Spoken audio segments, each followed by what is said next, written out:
Hey, Model Railroad fans. It's another week here at the CFT&C.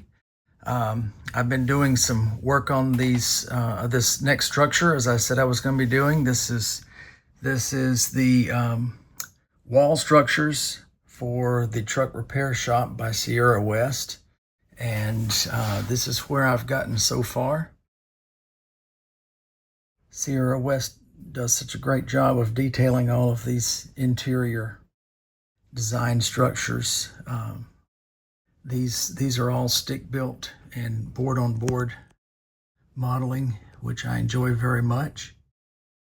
I've also been weathering cars. If you've caught any of my shorts or videos this week, you've seen that I've weathered several cars in anticipation of this next running session of the CFT&C. I needed some more weathered cars to run. I don't like seeing shiny, brand new plastic cars running around on the layout that I've taken great pains to make look old and worn out. And so I felt like before I did another running session, operating session, that I needed a few more cars to work with. So I've done that. I've also got some more sticks over here ready to be made into trees. Not in the near future. I just sort of go through the yard and collect them when I see something that looks like a tree. You know, all sticks don't look like trees, but some of them really do. I've got a giant one here. I have no idea. I doubt I'll be able to use it, but I thought it looked like an entire tree. So if I can figure out some place that won't overpower the layout, I may try to use that one. I've got me some shelves up for my paints. I've got things organized over here a little bit since I've made this move. Got my work desk there and a desk over next to it where I can keep supplies. And yeah, I've got a little bit of home comfort going on here. I just needed a place to sit and relax in between things. I'm doing a lot of standing up, and it was just nice to have a place to sit down and work on the computer a little bit. The layout is set up and ready for this operation session. I'll show you. I've got a box car there at the Cranberry REA.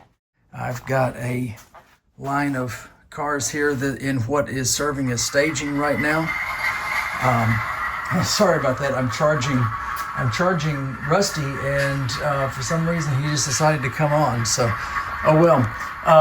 This line of cars will be headed in the operation session by my Climax, which has also been charging. So I'll get her hooked up there in just a few minutes, and we'll start this session. I've still got this line of cars over here in the yard, and the Bitcoin mine has loaded this hopper and these two gondolas, and we have two hoppers spotted here that need to be switched over. So what's going to happen in this operating session is I'm going to take Rusty, who generally hangs out here in front of Earl's Oil on this track. He's going to be moving these two empties to the mine, but before he does that, he's got to get the three loaded cars. He's got to get them over onto track 1.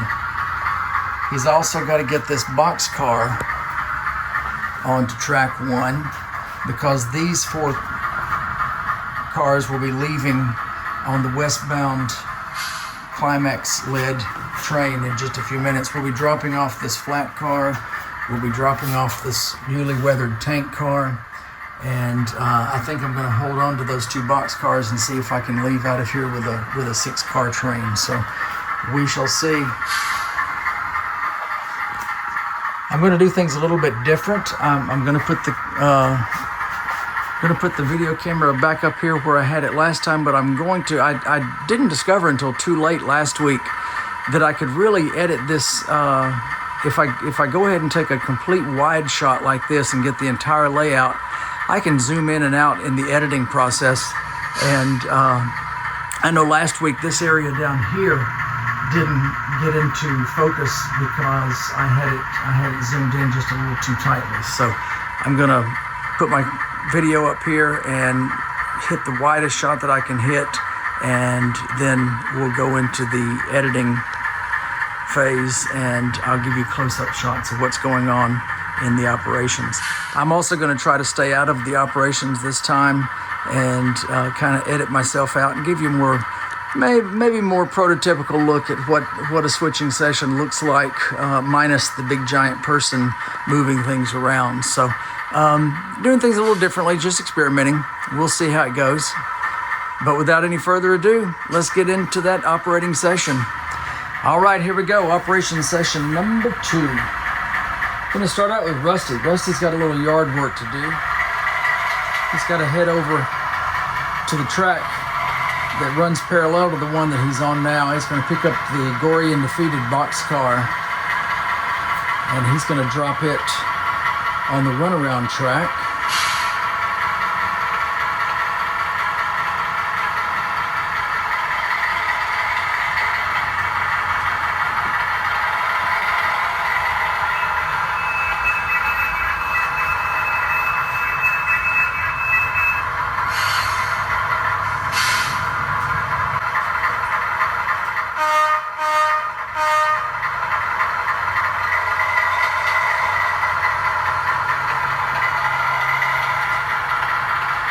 Decided to drop it on the runaround track first because looking at the setup of the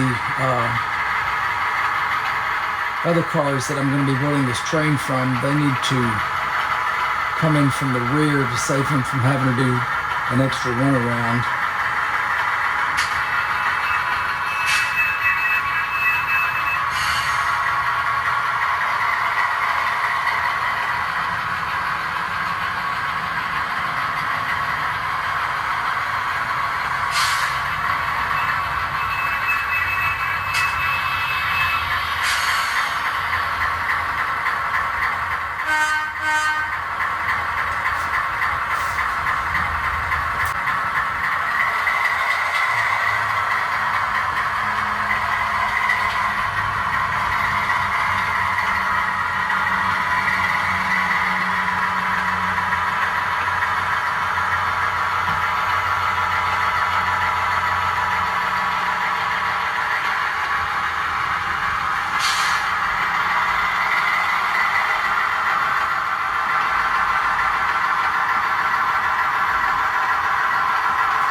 That's good enough.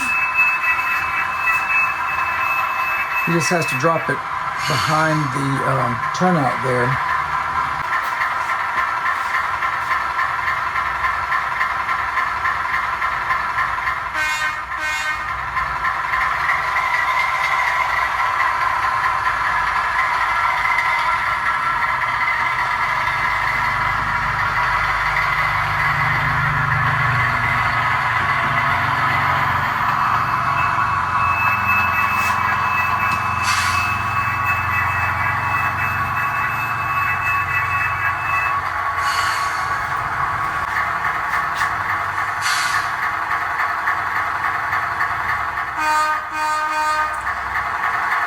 Alright, now let's go pick up the loaded cars.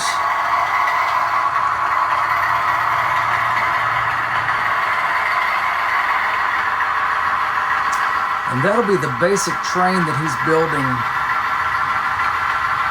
He's going to shove all 4 of those cars onto yard track number 1.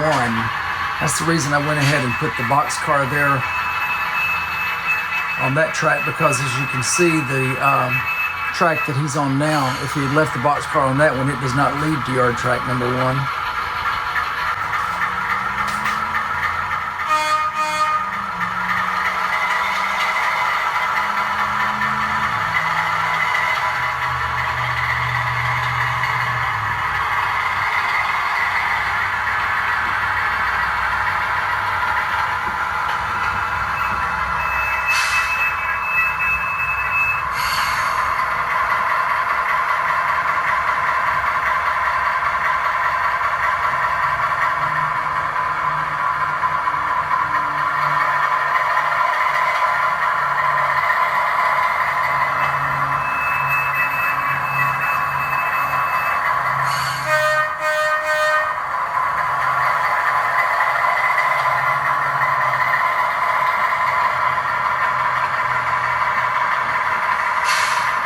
See, I have clearance over there with those two larger hoppers, so I'm happy about the clearance that I've got on that off-spot track then.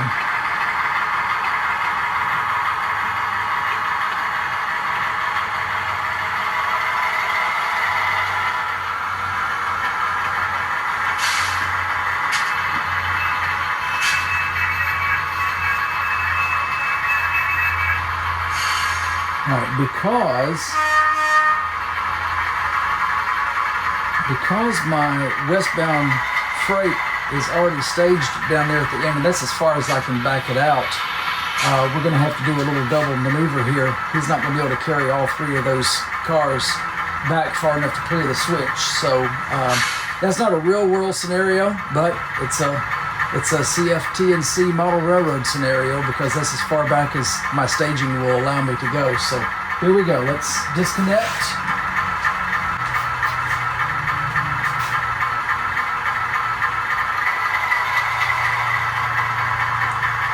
I could have just staged the train later.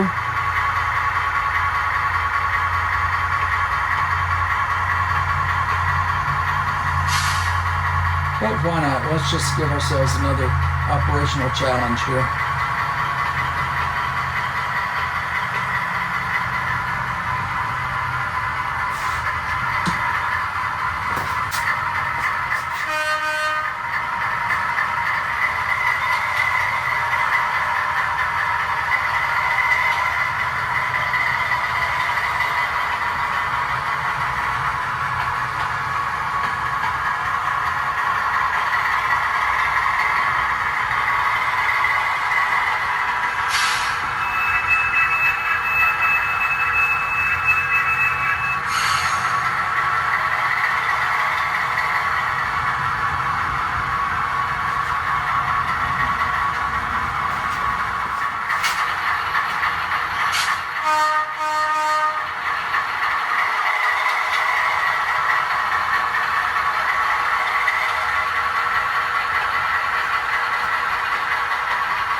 All right.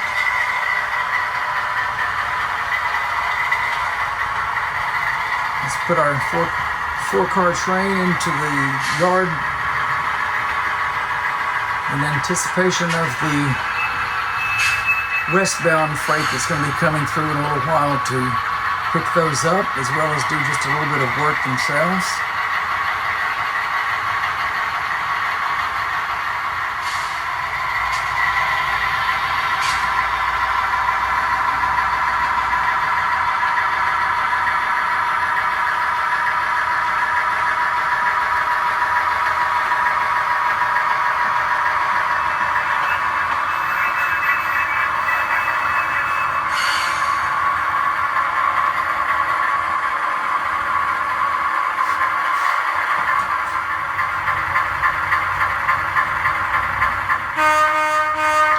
And he's got one more job to do on behalf of the mine. He's got to get the 2 empty hoppers positioned so that they can be filled for next week's operation.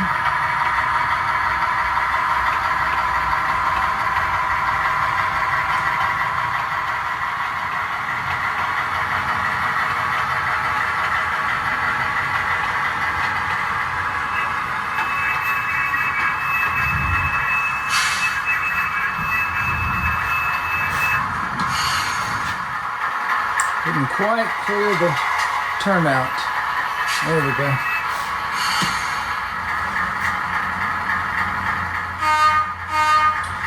All right, let's go pick up those 2 empties. Get them into position, and Rusty's work will be done for a while.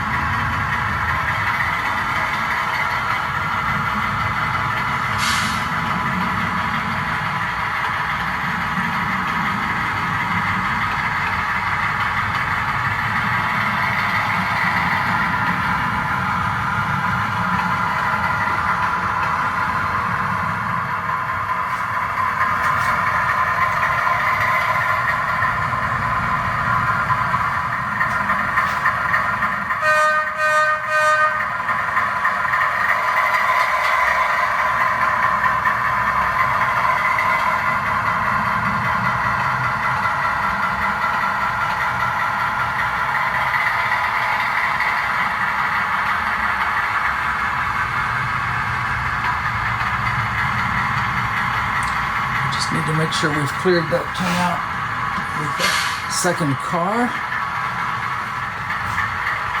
All looks good.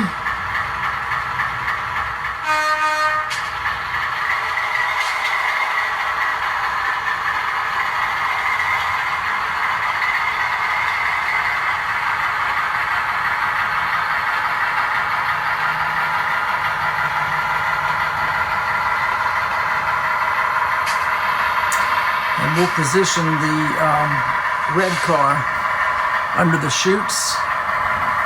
And then Rusty will have to come back later when it's filled, and he'll have to pull these 2 cars into position to fill the gray one.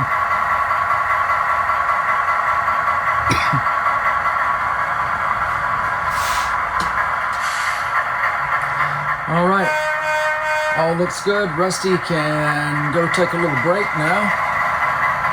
Back over at Earl's, probably hang out with Earl and have some lunch.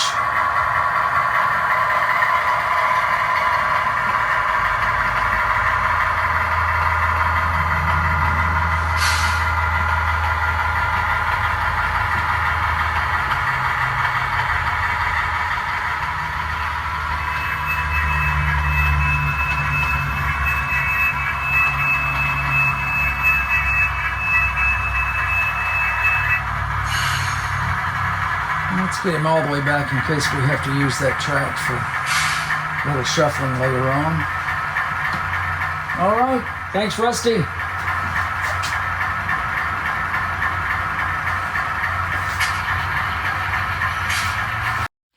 All right, while Rusty is grabbing some lunch at the depot,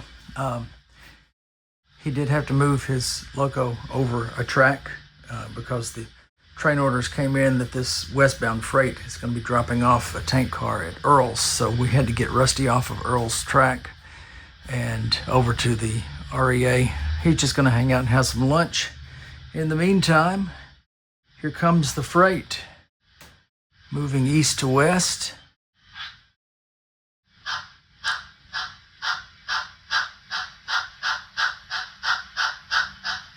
Now, last time I did an operation session, we were going west to east.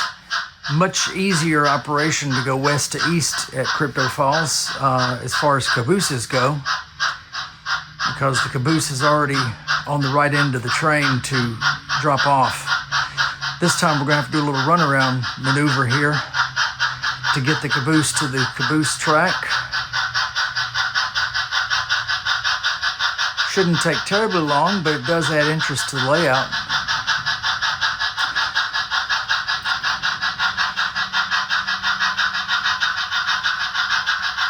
Model railroaders in general love cabooses, especially modeling in these older eras, because it adds a lot of realistic movement to a switching operation.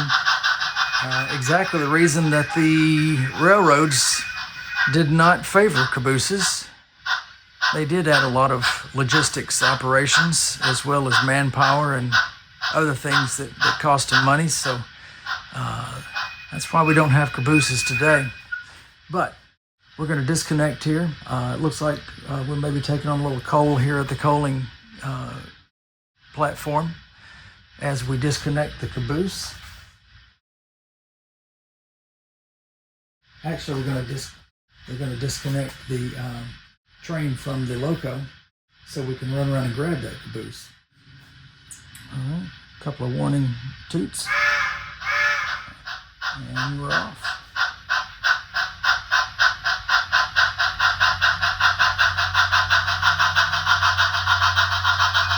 And we just need to clear this first turnout.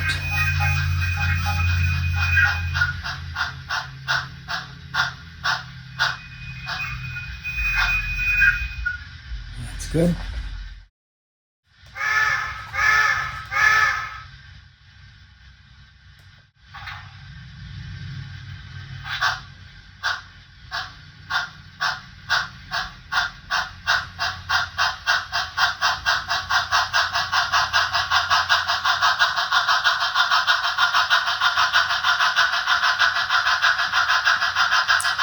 I intended to bring a little longer train in to do this operation with, but realized that it was just going to cause too much problem with clearances. And really, this little railroad setup is not meant for anything longer than maybe a 4-car train. And that's okay.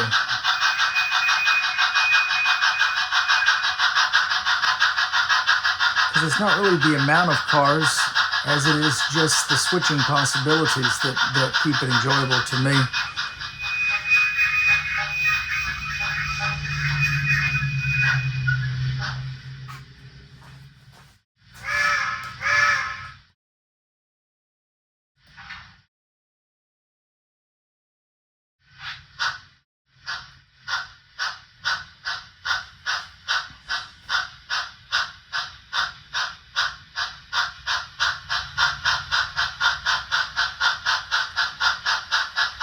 This is, of course, an entirely fictional railroad. I'm not trying to mimic any particular railroad, and I know most narrow gauge railroads probably did not operate the way that I'm operating this one. This one operates more like, and will when I get all the modules done, more like a Class 2 railroad than a little backwoods narrow gauge. So you know, we're just playing a little loose with the rules here because it's my railroad. And what I wanted to do in designing this whole thing was to have this larger gauge and be able to do the same operations I could have done if I had had like a basement size HO or you know, room size in-scale layout.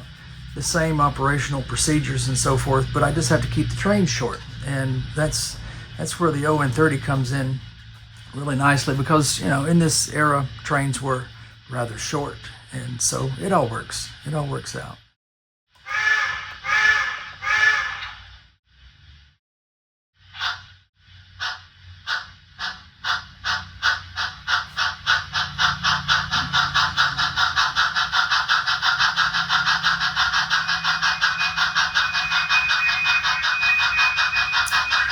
in reality, they probably would have spotted this caboose somewhere over there on one of the mine tracks. But I'm going to follow the rules. I'm going to go ahead and just for the sake of operational enjoyment, I'm going to push the caboose all the way to the caboose track.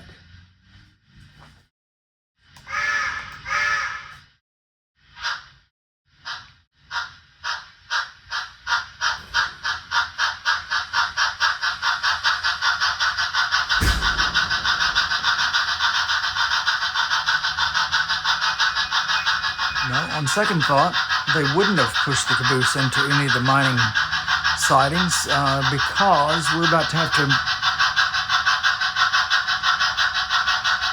move those cars around a little bit.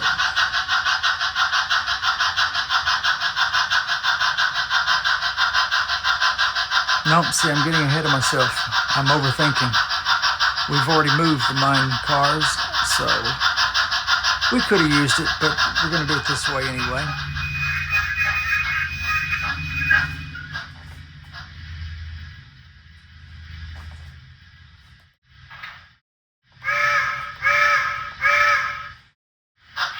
Now we're going to reverse just far enough to clear this turnout. Then we're going to complete the runaround, go couple up to that boxcar and tank car, and we're going to shove them into Earl's Oil. Those are the two cars that we're dropping off today at Crypto Falls. Then we'll be back to pick up our gondolas and hoppers in this one short box car.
That's my newly weathered Bachmann tank car there on the rear.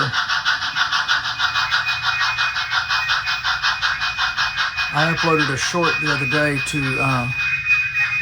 demonstrate the weathering techniques on that. You might want to catch that if you can, if you're interested.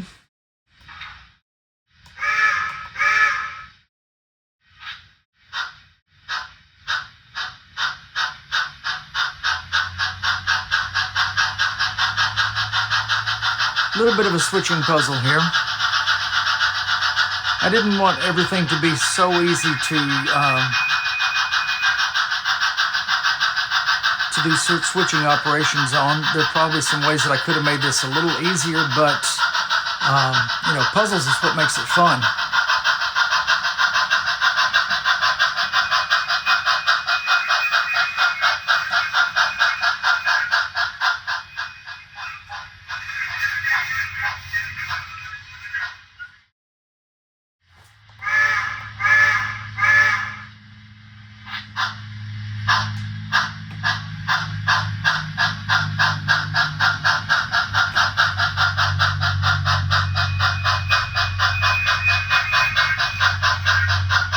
Eventually there'll be a loading platform there next to Earl's, sort of between Earl's and the truck repair shop.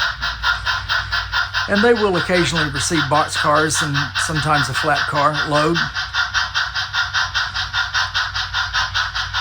So we're going to go ahead and play that game today and say that Earl needed a shipment of oil as well as maybe a few plumbing and pipe supplies that come in on that boxcar.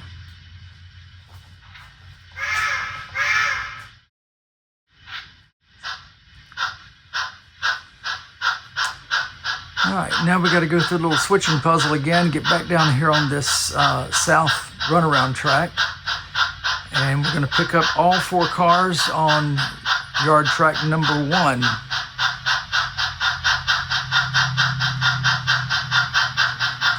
At least I think it's number 1. I've not officially numbered them yet. I may have called it number 2 in a previous video. I don't remember. I got to get these switches, these turnouts numbered, my control knobs numbered. My dad suggested that. And I think I need to do that because I do keep pulling the wrong turnout levers occasionally, and it's not usually a big deal except when there's a train sitting on that turnout and it, of course, knocks your cars out of whack. So I do need to get that done soon.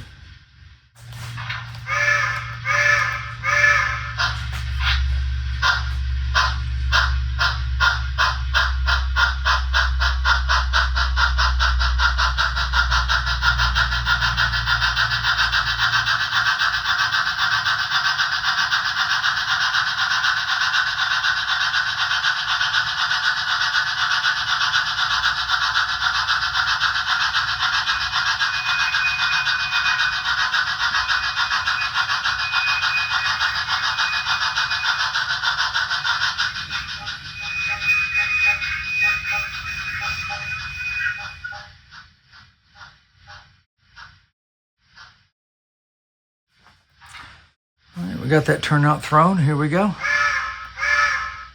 Let's go get some cars, some loaded cars to take out of here. We're going to continue westbound.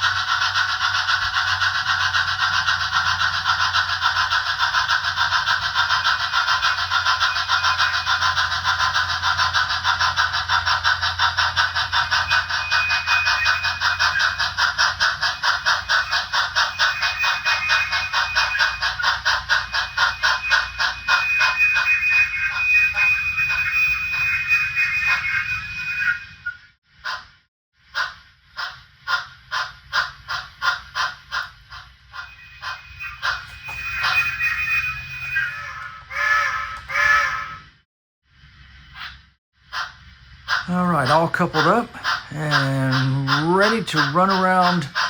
We've got to go past the runaround turnout at the far end and come back, and we've got to drop them in front of the coaling platform so that we can once again use the south runaround track to go pick up our caboose.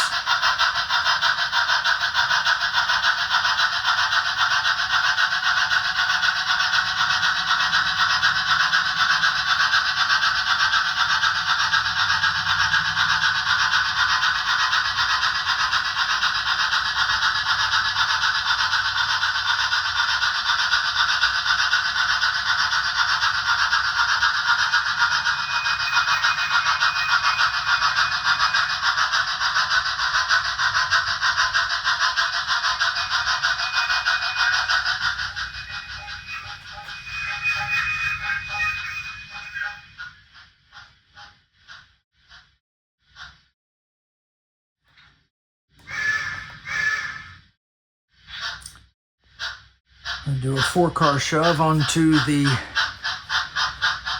north runaround track.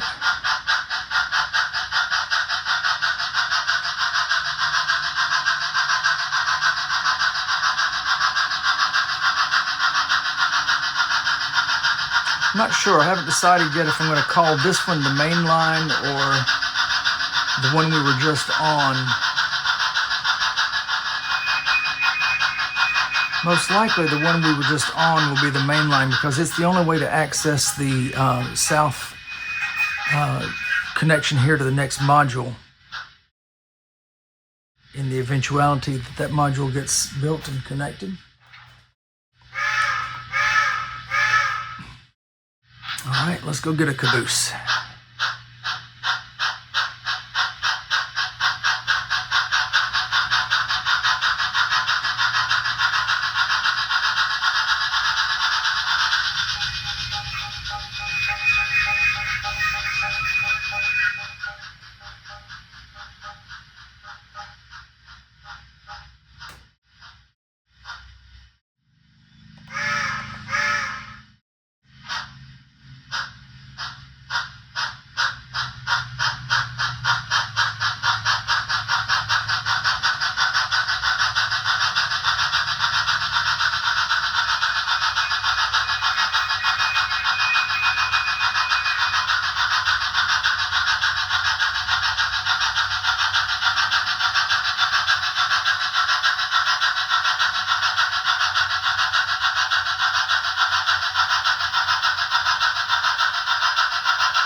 And these geared locomotives were definitely not made for speed.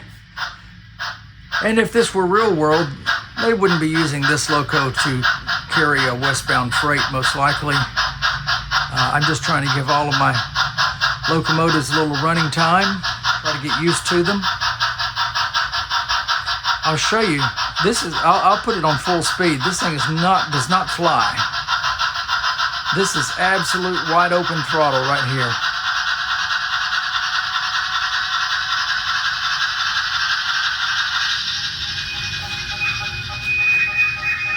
Just for the fun of it. We wouldn't have opened the throttle there in reality.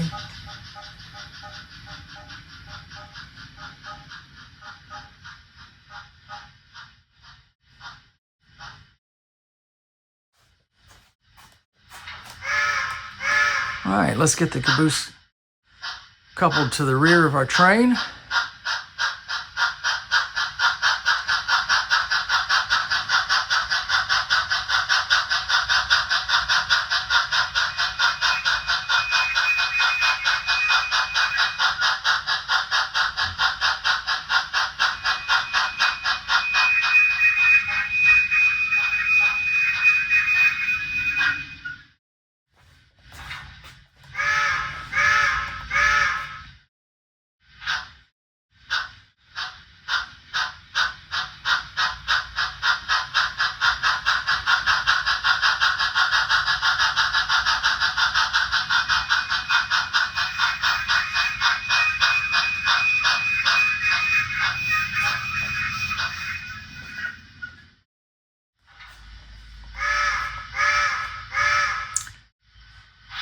Run around it on the south end track and recouple up, and we will be done with all the work that we've got to do in Crypto Falls, and we're off to another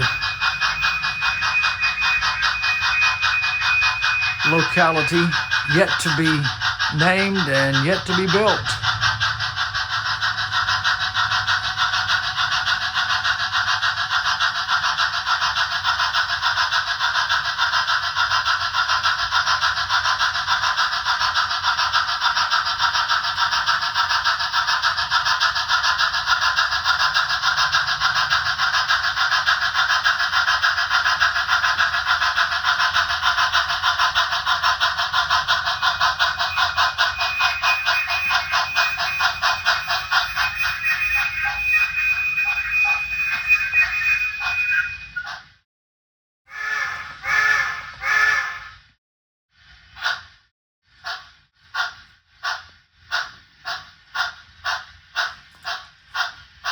Now, even on a simple, small, modular portion of a layout like this, there's so much to be done. in the way of operations. You can come up with so many different scenarios. And it takes longer than you think when you're laying these things out. I really probably never would have guessed it would have taken as long as it has to do this simple operation. All I did was moved a few coal cars around,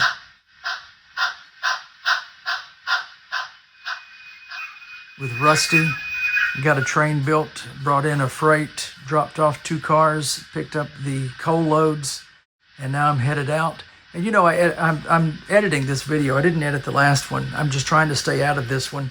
So every time I do a disconnect, an uncoupling, I'm cutting the video. You know, these things don't uncouple automatically. And no, I don't have magnets in my layout. It's all done with an uncoupling tool.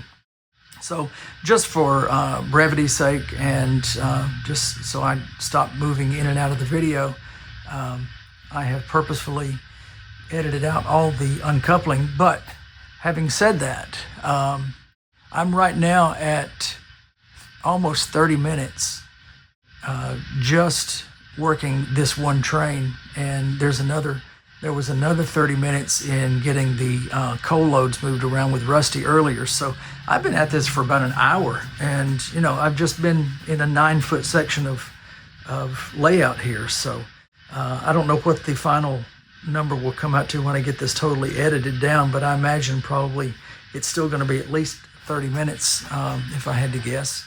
So you know, this is a lot of fun, and there's more to it than you might think just as a casual observer.